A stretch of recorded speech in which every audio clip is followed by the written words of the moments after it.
गंभीर सवालों के जवाब गंभीरता से देने चाहिए, ना कि ट्रकों के पीछे शायरी को पढ़ देने से। झूठ के बाजार में रौनक तो बहुत है, गोया बुलबुले जैसी तुरंत ही फट जाती है।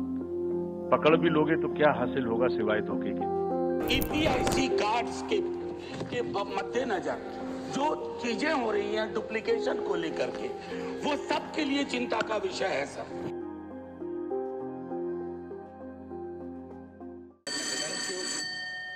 माननीय Manoj Kumar Jha, concern over the duplication of electors photo identity cards and its impact on elections. शुक्रिया माननीय उपसभापति महोदय। ये एक प्रश्न ऐसा है जो बीते कुछ महीनों से या यूं कहूं तो कुछ वर्षों से भी उद्वेलित कर रहा है, ना सिर्फ पॉलिटिकल पार्टीज को बल्कि एक आम आवाम को, आम नागरिक को, आम वोटर को।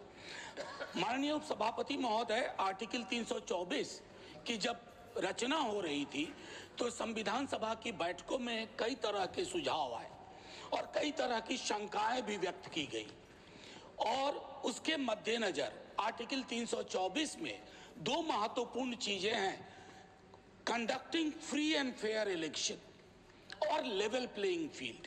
सर, ये फ्री एंड फेयर इलेक्शन महज एक खोखली इबारत नहीं है, इसके पीछे भाव है, इसके पीछे दर्शन है।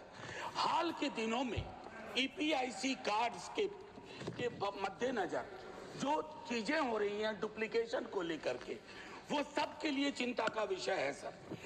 ये डुप्लीकेट आई कार्ड कई दफा ना सिर्फ एक राज्य जिसका दूसरे से बॉर्डर लगता है वहां ये डुप्लीकेशन हो रहा है, और बड़ी संख्या में ऐसे कार्ड्स पाए गए हैं, लाखों की संख्या में, और जिसकी वजह से इलेक्शन की फेयरनेस कॉम्प्रोमाइज हो रही है।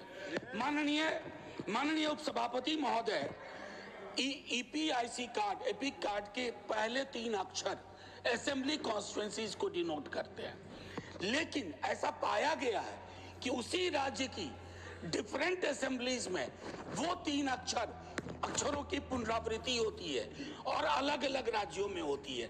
सर, क्या ये जो संसद है सर, ये लोकतंत्र की इमारत है और लोकतंत्र चुनाव से जिंदा है।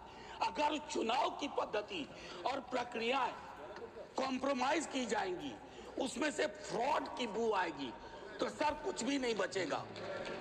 मेरा सिर्फ इतना आपके माध्यम से एक आग्रह है कि सदन की ओर से जाए एक गंभीर सवाल कि तुरंत ये तय करें इलेक्शन कमीशन कि एक्सटेंट क्या है डुप्लीकेट एपिक कार्ड का, इन्वेस्टिगेट करो कि ये फ्रॉड कहां से उत्पन्न हुआ और अर्जेंट करेक्टिव मेजर हो। और उसके साथ साथ इलेक्शन कमीशन एक सेपरेट लिस्ट इशू करे, voter deletion, new additions and modifications.